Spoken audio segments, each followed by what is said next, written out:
Bienvenue dans le niveau 14, appelé Gatekeeper 2 de la série Eternauts.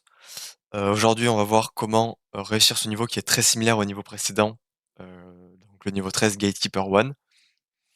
Le but est de, comme le niveau précédent, le but est de s'enregistrer en tant qu'entrant, c'est-à-dire que la variable entrant doit avoir la même valeur que ton adresse. Alors j'ai quelques indices avant de te lancer si tu bloques.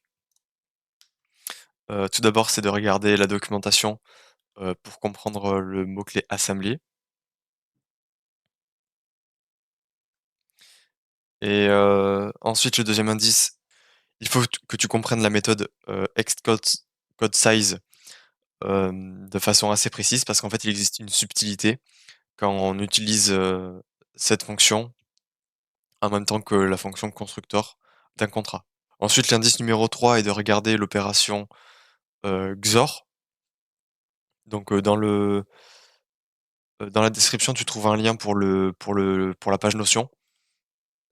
Et tu peux cliquer sur le lien ici, ça t'amènera directement à l'exemple, au site, Solidity by Example qui explique comment fonctionne le XOR.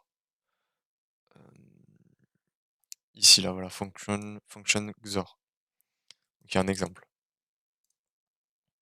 Ensuite le numéro 4, l'indice numéro 4, c'est de comprendre abi.uncodepacked. Pareil, j'ai mis un lien pour regarder la documentation Solidity. Mes indices sont assez similaires à ceux du site. Donc c'est parti pour, analyser le code de la Gatekeeper 2. Donc on peut voir que, comme dans le niveau d'avant, on a une fonction enter avec 3 modifiers et cette fonction nous permet de nous enregistrer en tant qu'entrant. Donc la première gate, donc la première barrière, c'est, la même que dans le niveau 1, donc tu dois faire un contrat intelligent. Tu dois appeler la méthode enter depuis un autre contrat intelligent. Ensuite la gate 2, donc là, la gate 2, on a un uint x. Ensuite on a le mot-clé assembly suivi du code en assembleur du coup. Donc ça fait, heu donc en fait ici, on va assigner à X la valeur de extcode size, avec comme paramètre la valeur de color.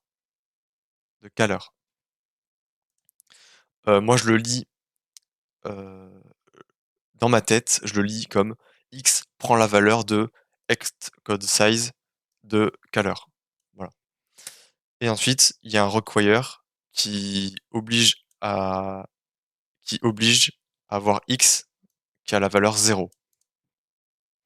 Cette fonction en assembleur permet de savoir la longueur du contrat intelligent passé en paramètres.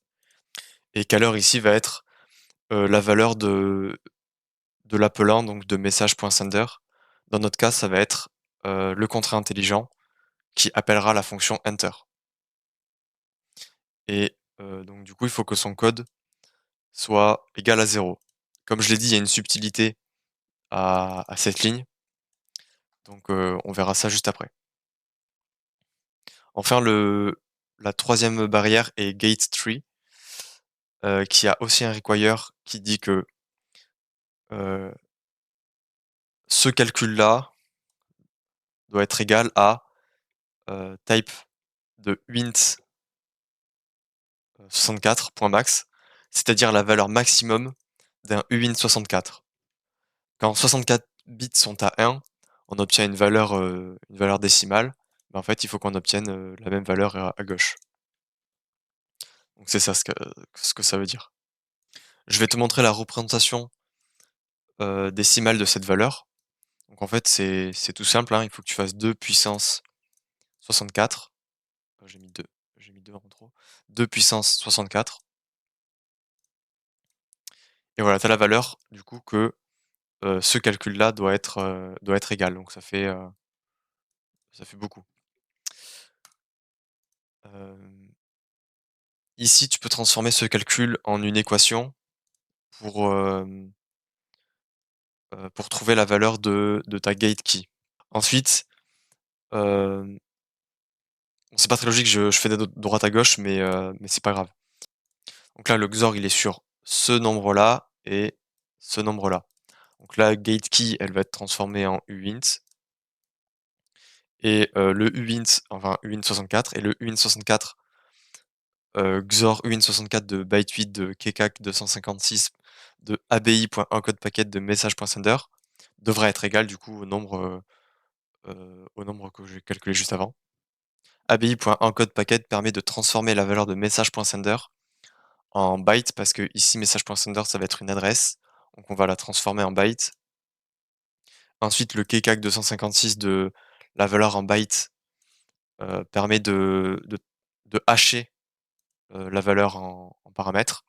Elle nous retourne donc ouais, tout ça nous retourne un type byte 32 qu'on va ensuite transformer en byte 8, donc sur 8 octets, qu'on va ensuite transformer en uint64 pour pouvoir faire un XOR avec le uint64 de GateKey et le comparer du coup avec notre max.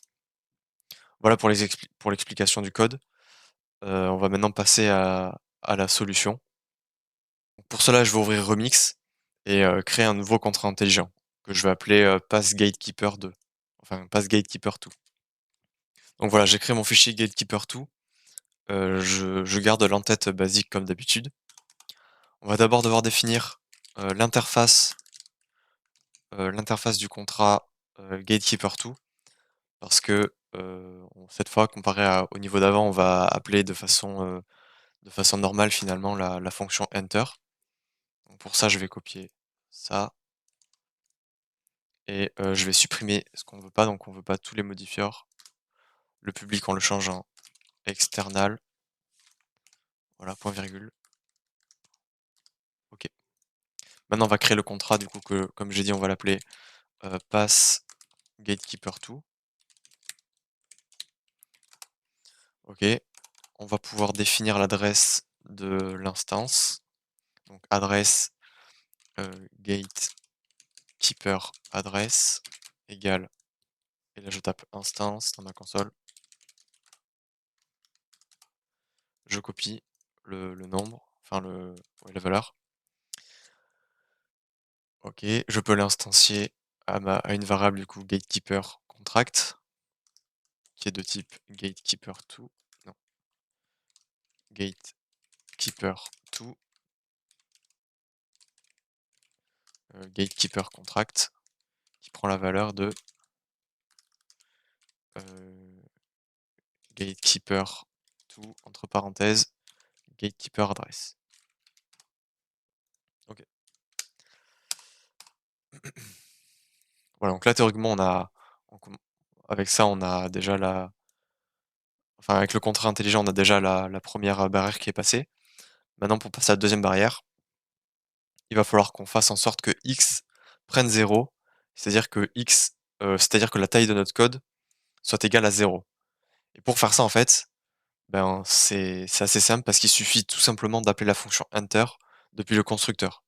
Donc pour résoudre cette ligne ici, il est possible de faire en sorte que xCodeSize de notre contrat intelligent, donc c'est-à-dire de l'adresse de notre contrat intelligent, soit égal à 0 en exécutant la fonction enter depuis notre contrat intelligent du coup dans le constructeur. Parce que euh, quand xCodeSize est exécuté au même moment que nous le constructeur est exécuté, et ben ça retournera 0 tout simplement. C'est hem, c'est dû au fait, que Ethereum, a d'abord une partie pour créer le contrat qui va exécuter le constructeur à part et qui ensuite va copier le code, dans la blockchain. Mais tant que le code n'est pas copié, la valeur de xCodeSize vaudra 0. Hem, je vais expliquer la partie, je vais expliquer cette partie-là, pas le Xcode size, mais plutôt comment marche en général la création d'un contrat intelligent dans le niveau 18 de cette série qui sera appelé, qui s'appelle Magic Number. Voilà, pour l'instant, je vais pas détailler pourquoi quand on l'exécute dans le constructeur, ça vaut 0. Donc on va aller sur Remix pour faire la fonction constructeur. Donc, constructor, voilà. et dans cette fonction, enfin dans le constructeur, du coup, on va appeler gatekeeper address, non, contrat, gatekeeper contract, point enter, et on va faire la gate key. Donc la gate key doit être un byte 8. Et je vais expliquer maintenant comment trouver cette clé. Je vais d'abord séparer les termes de cette opération. Donc on aura 3 termes ici. On aura le premier que je vais appeler h qui représentera cette valeur. Le deuxième, je vais l'appeler key. Et le troisième, je vais l'appeler max. Les 3 valeurs seront des uint64. Uint64, oui. Et comme j'ai dit, du coup, la première valeur va être h de ce terme-là. Je vais juste copier-coller. Voilà. Le deuxième sera un uint64 de ma key. La clé, on ne la connaît pas pour l'instant, donc on va la laisser comme ça. Et ensuite, on va faire uint64 de max. Donc le max le max qui est égal à ce terme-là.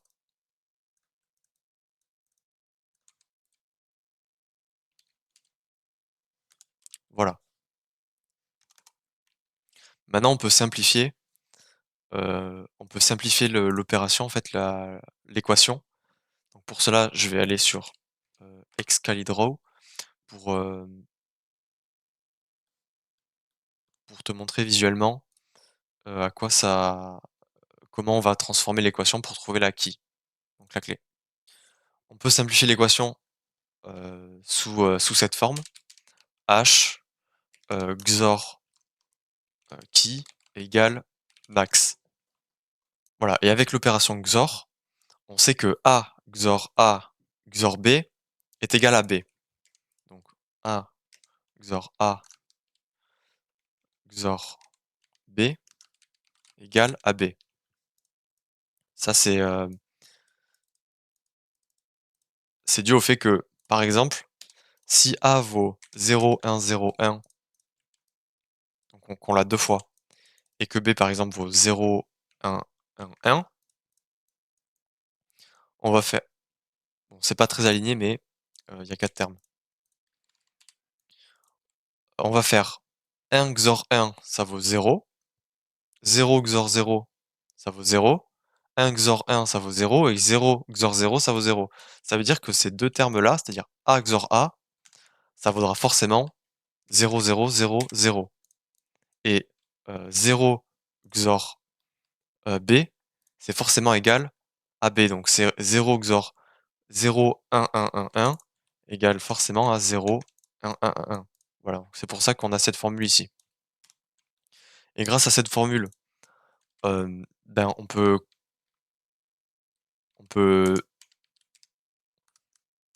grâce à cette formule, on peut déterminer que H XOR H XOR key égale à key. Sauf que maintenant, quand je reprends mon équation de base, je peux la transformer sous cette forme-là. Si j'ajoute un XOR d'un côté, donc XOR H, je peux aussi l'ajouter de l'autre côté, comme ça.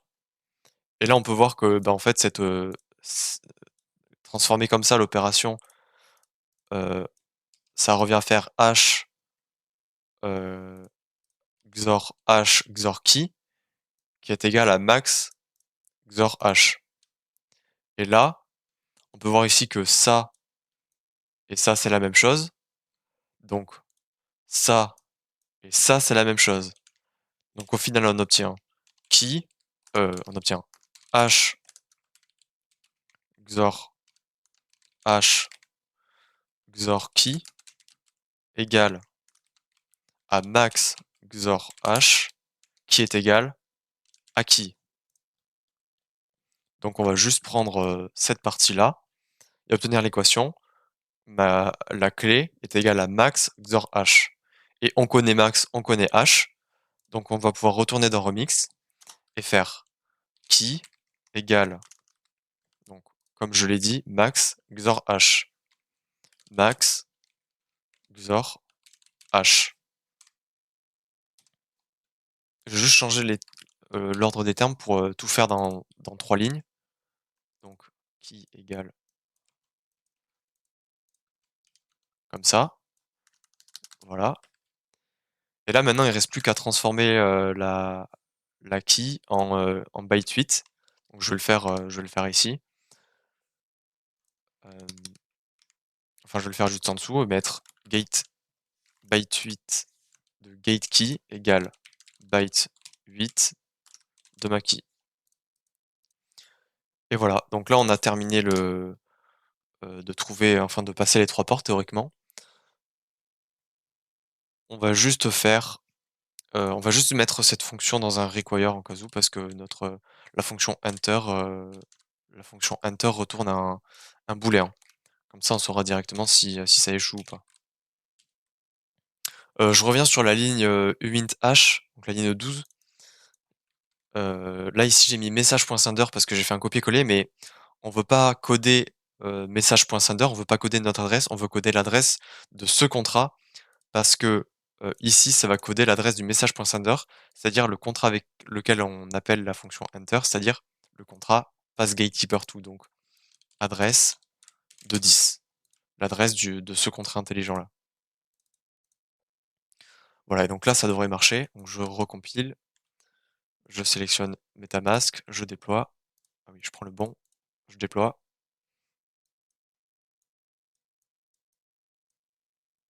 Et là, lorsque ça va déployer, ça va directement exécuter la fonction enter.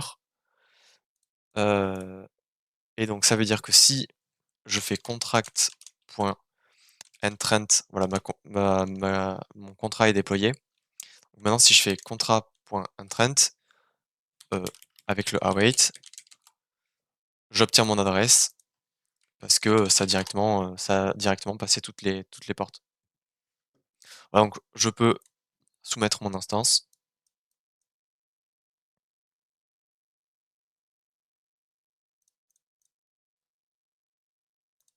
confirmer. Voilà, donc ça a complété le niveau. J'en profite pour te rappeler que tu trouveras dans la description le lien de la page Notion de ce niveau. Comme ça, tu pourras, regarder vite fait, plutôt que de lancer la vidéo, tu pourras regarder vite fait ce que j'ai écrit, si tu te souviens pas de quelque chose ou que tu veux tout simplement revoir la solution. Et j'ai aussi, dans la description un lien pour le quiz qui sont des flashcards. Donc sur le site, Brainscape, tu cliques sur, Start Studying et ça te mettra la liste des quiz. Donc là, par exemple, pour le niveau Gatekeeper 2, la question est en Solidity, comment écrire du code en assembleur? Donc la solution est assembly, entre crochets.